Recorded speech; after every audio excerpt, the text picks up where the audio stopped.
ilmunya dan mencari jalan-jalan apa yang Allah sukai yang kita perbuat sebagai bekal kita nanti ketika kita menghadapnya di akhirat kelak.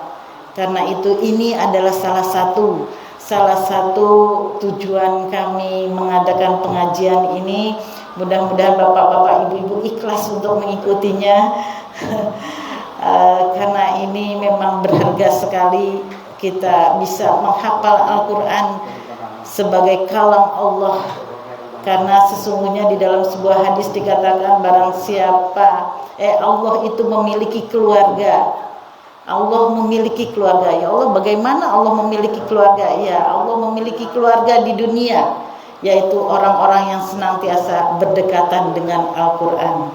Dan tentunya membaca, mungkin kita sudah biasa mentadaburinya juga. Kalau di Purbayan ini banyak sekali kajian-kajiannya, dan mari kita tingkatkan dengan menghafal. Orang yang menghafal itu tentu tidak seperti orang yang membaca. Dia akan mengulang terus menerus, 1 kali, 2 kali, 10 kali, 100 kali gitu. Sehingga kita bisa bayangkan berapa pahala yang akan kita peroleh dari setiap huruf yang kita bacakan. Dan insya Allah pada suatu hari nanti dikala kita sudah tidak berdaya, berada di alam kubur, kita begitu ketakutan, di mana malaikat Munkar dan Nakir datang akan dengan wajah yang sangat-sangat menyeramkan. Di dalam sebuah riwayat dikatakan setiap malaikat itu melihat jasad, maka jasad itu langsung gosong, langsung hangus gitu, saking mengerikannya.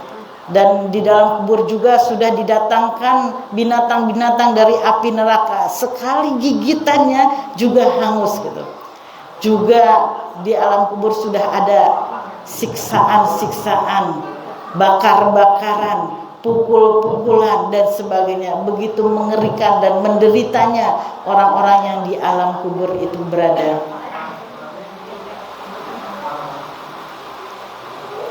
Duduk Bu Ana, saya menunggu. Nah, penderitaan itu tiba-tiba kita, misalnya yang ada di sana, tiba-tiba kita ditemani oleh sesuatu makhluk yang sangat rupawan, yang melihatnya kita menjadi tenang. Karena di alam kubur itu kita membutuhkan cahaya. Sedikit cahaya aja sudah membuat kita bahagia. Apalagi kalau datang makhluk yang bercahaya, yang sangat rupawan, elok rupawan, dan dia menemani kita di alam kubur. Pasti tidak ada orang yang paling berbahagia, sehingga kita melupakan penderitaan-penderitaan kita di dunia. Wah, kalau tahu begini gantengnya bagi seorang perempuan atau cantiknya yang ada di dalam kubur, maka tentulah saya sudah pengen cepat-cepat mati dari dulu gitu. Ya, jadi inilah yang kita nantikan di alam kubur, ada yang menemani kita. Karena pasti pasangan hidup kita tidak mau menemani kita walaupun bilang cinta sehidup semati gitu, gak mungkin. Sahabat-sahabat kita juga meninggalkan kita. Di dalam Al-Quran disebutkan yauma tafiru min ahi wa ummihi wa abi wa sahibati wa bani gitu. Semua akan pergi meninggalkan kita. Tetapi kok ini ada makhluk yang ganteng, dan makhluk itu akan menjaga kita sampai dengan di hari kebangkitan.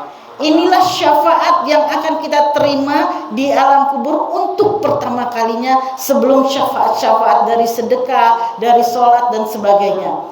Nah, makhluk itu akan menjaga kita sehingga malaikat Munkar dan Nakir yang akan menanyakan kita itu bingung. Dari arah depan dia akan menjaga kita, dari arah samping menjaga kita terus, sehingga berputar-putar makhluk rupawan itu akan menjaga kita sampai malaikat Munkar dan Nakir itu berkata, wahai makhluk rupawan, menyingkirlah kau, karena sesungguhnya aku sudah diperintahkan oleh Allah untuk menanyai makhluk hamba yang baru saja meninggal ini. minggirlah. Apa kata makhluk rupawan? Baik, saya akan menyingkir kalau itu memang perintah Allah, tapi jangan satu helai rambut pun engkau siksa makhluk hamba ini, karena aku juga sudah diperintahkan Allah untuk menjaganya sampai dengan hari kebangkitan. Akhirnya si hamba yang baru mati tadi, yang 7 langkah keluarganya sudah meninggalkan tadi, langsung apa? Langsung bertanya kepada makhluk rupawan, wahai makhluk yang sangat rupawan, yang membuat aku tenang berada di sini, yang membuat aku bahagia di sini, engkau menjaga aku, menyiapkan semua keperluanku, sehingga di alam kubur aku seperti lebih dari bintang 10 di hotel, nyaman, sungguh nyaman, tidak ada kegelapan, tidak ada kepanasan, tidak ada kelaparan, semua engkau sediakan. Siapa sebenarnya engkau ini? Nah, akhirnya dia bertanya, hamba tadi, siapa sebenarnya engkau ini? Dan makhluk rupawan itu berkata, aku adalah bacaan Al-Qur'anmu selama kamu membacanya di dunia. Nah, jadi benar-benar mutlak syafaat pertama yang kita akan dapatkan adalah dari bacaan Al-Qur'an. Kalau sudah gini coba merinding ya. Rasanya pengen mulai baca lagi gitu. Ada nanti pada suatu di hamba-hambanya yang lain yang meninggal melihat cahaya sekejap aja. Hah? Kok udah hilang lagi? Jadi saya udah bilang bahwa di dalam kubur itu penuh dengan kegelapan dan penderitaan serta ketakutan. Tetapi ketika ada cahaya sedikit saja, kita sudah bahagia. Dari mana itu cahaya kita dapatkan? Dari orang, tapi cuma sedikit ya, dari orang yang tidak pernah membaca Al-Quran, sukanya lihat HP, tapi tiba-tiba lewat bacaan Al-Quran, dia berhenti sejenak, kemudian dia scroll lagi. Itu aja sudah bisa membuat cahaya yang sekejap tadi. Bagaimana kalau kita yang siang malam, apalagi setiap habis sholat, kita rutinkan menghafal, membaca. Kalau sekarang ada one day one juz, sehari 1 juz, atau one day one lembar, 1 hari 1 lembar, nggak apa-apa asal istiqomah. Dan untuk menghafal Al-Quran ini nggak usah banyak-banyak untuk umur segini, cukup 1 ayat 1 hari. Pagi habis subuh kita hafalkan, insya Allah pas duha kita udah lupa. Hafalkan lagi, insya Allah pas zuhur kita udah lupa. Hafalkan lagi sambil masak, sambil apa dan sebagainya. Insya Allah pada saat kita mau tidur 1 ayat itu sudah mungkin di kepala kita. Kalau cara saya menghafal Al-Quran itu, saya fotokopi Al-Qurannya. Karena di umur kita sekarang yang mana nggak hafal-hafal, kalau bawa Al-Quran baru 1 juz mungkin udah rusak Al-Quran kalau kita bawa-bawa. Saya fotokopi misalnya surat Al-Mulk, fotokopinya nggak cuma 1, 5. Ada di ruang tamu, ada di tempat tidur, ada di dapur, ada di tas ini, tas ini. Jadi nggak ada alasan, wah kepeanku ketinggalan, nggak ada alasan seperti itu. Nah itu akan kita baca terus dimanapun berada. Cukup 1 hari 1 ayat. Kita bisa bayangkan ya, bapak saya almarhum, bapak mertua almarhum itu di akhir-akhir hidupnya itu sudah tidak bisa melihat lagi, tapi sepanjang hidupnya beliau menghafal apa yang bisa dihafal, sehingga apa, dia bisa walaupun tidak bisa membaca, dia bisa keluar ayat-ayat yang beliau hafal gitu. Bayangkan kalau kita di hari tua tidak bisa membaca lagi, mata kita sudah rusak, pendengaran pun juga sudah tidak mendengar. Kalau nggak punya hafalan kita mau apa? Mau apa yang kita baca kalau kita nggak punya hafalan? Gitu. Jadi betapa pentingnya, wajibnya gitu loh. Kita bisa menghafal berapa ayat, paling tidak surat-surat pilihan. Surat Al-Mulk, Al-Waqiah, As-Sajdah, Ar-Rahman, Al-Kahfi, dan terutama juz 30 gitu. Kita sekarang lihat anak-anak kecil sudah bisa hafal semua gitu. Rasanya begitulah Al-Quran itu akan mudah untuk kita hafalkan. Insya Allah dengan pengajian Ustadz Jiwa nanti lebih mudah lagi gitu, lebih menyenangkan lagi. Ternyata menghafal Al-Quran untuk lansia itu mudah gitu, asal kita tahu teorinya. Nah inilah yang sebenarnya yang kita inginkan, bagaimana kita bisa saling menulari, bagaimana cara kita merawat cintanya Allah ketika di tanah suci. Kok di tanah suci begitu sregep berangkat ke masjid, begitu sregep sholat malam, jam 2 kita udah berangkat ke masjid. Jam 2 kita di sini masih apa ya? Nah, gitu. Bisa ke masjid, terus kemudian rasanya hidup tuh begitu indah, hanya menunggu waktu sholat ya. Waktu-waktu kita hanya menunggu waktu sholat. Ini begitu keindahan. Nah, bagaimana giroh kita di tanah suci kita bisa kita bawa ke tanah air ini. Ini yang paling penting sebagai tanda kita bersyukur Allah berkenan memanggil kita ke sana. Karena sungguh panggilan Allah ke tanah suci itu bukan berdasarkan kita memiliki harta. Karena nyatanya orang-orang yang tidak mampu juga bisa ke sana. Kalau saudara-saudara kami di Jonggrangan itu ditanya, "Bapak kok bisa ke umroh, bisa berangkat ke sini dengan apa?" "Oh, kambing saya ikut semua." Ternyata sebelum berangkat menjual kambingnya. Tapi ada juga ini adik saya hamil berapa, ayo umroh Ramadan gitu. Langsung akhirnya mau, padahal tinggal berapa lagi. Ini enggak semata-mata gratis dari Allah. Kok bisa orang yang tidak niat, ada yang ngajak dan ada semua elemen pendukungnya mau berangkat, dan mudah-mudahan bisa berangkat. Bisa jadi karena amal soleh kita gitu. Jadi amal soleh juga bisa membawa kita ke tanah suci. Doa orang-orang juga bisa bawa kita ke tanah suci. Dan begitulah cara Allah yang sering tidak bisa kita duga-duga bagaimana cara kita berangkat ke tanah suci. Ada orang yang ngomong, "Kamu berangkat terus umroh terus." Kalau orang Jawa umrah. Padahal dalam bahasa Arab nggak ada umrah, tuh nggak ada. Tapi kenapa di bahasa Jawa ada umrah, wahai. Bawa uangnya buat bikin masjid, bawa uangnya buat bersedekah, bawa uangnya buat bikin sekolah, banyak yang gitu. Bawa uangnya buat menolong orang lain gitu. Umroh itu beda dengan ibadah-ibadah yang kita nominalkan seperti itu.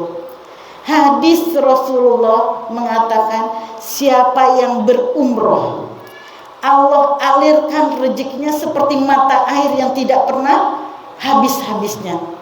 Jadi justru umroh itu akan menghasilkan rezeki yang kelak mungkin lebih daripada sekolah, lebih daripada sedekah. Biasanya sebelum umroh kita sedekah sekian, setelah umroh kita bisa berlipat-lipat ganda. Ini rahasia keajaiban umroh itu, justru umroh itu yang mendatangkan rezeki. Jadi nggak ada alasan tadi, saya nggak mau umroh dulu soalnya saya belum menikahkan anak gitu. Saya belum bikin rumah anak. Padahal tadi umroh tadi insya Allah akan mendatangkan rezeki dari min haitsu la yahtasib. Matiin. Min haitsu la yahtasib. Jadi Allah tuh nggak usah diakal-akalin gitu.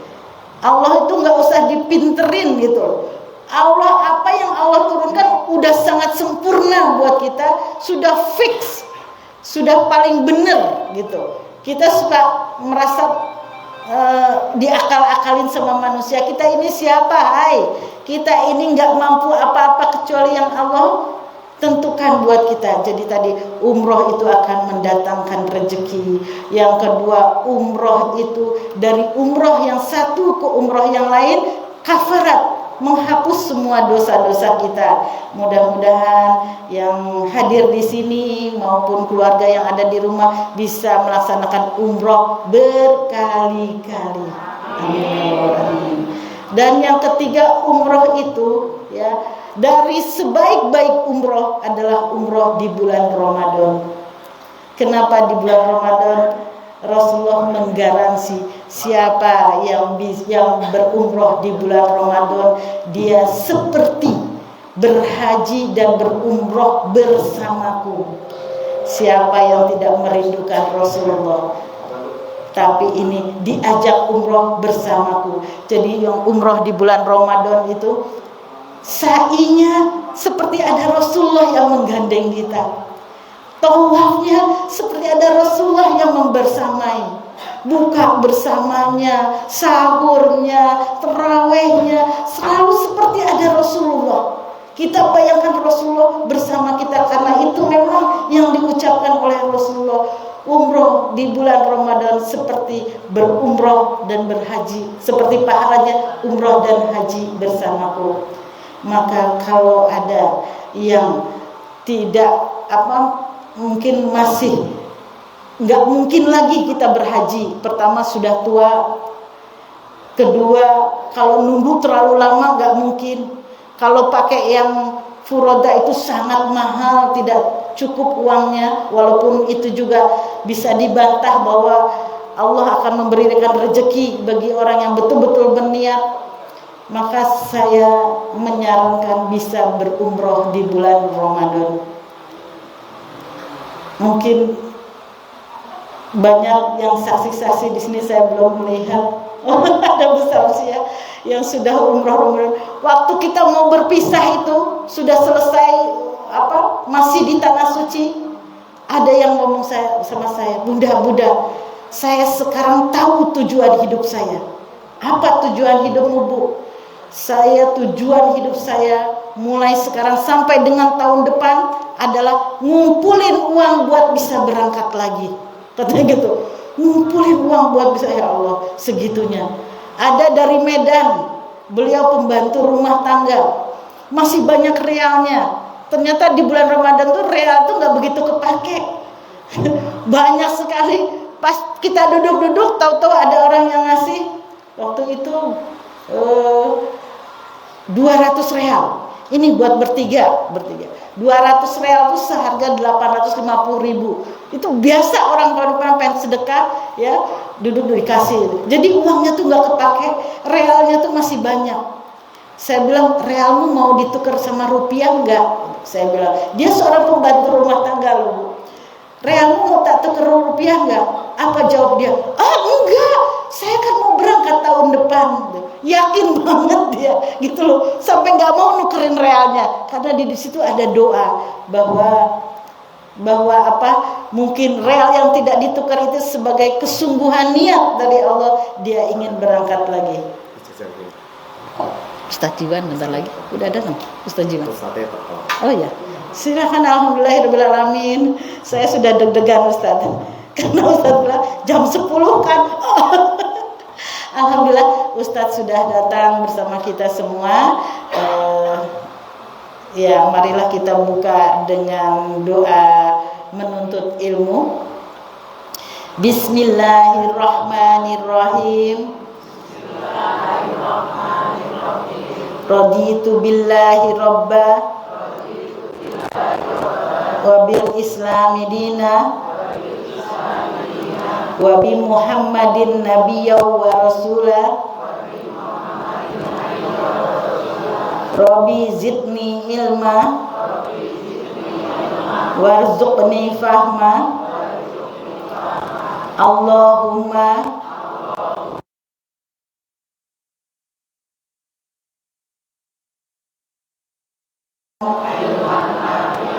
wa rizqan wasi'an wa amalan mutaqabbala. Walhamdulillahirabbil alamin. Assalamualaikum warahmatullahi wabarakatuh. Mas kurang apa? Ustaz Jiwan.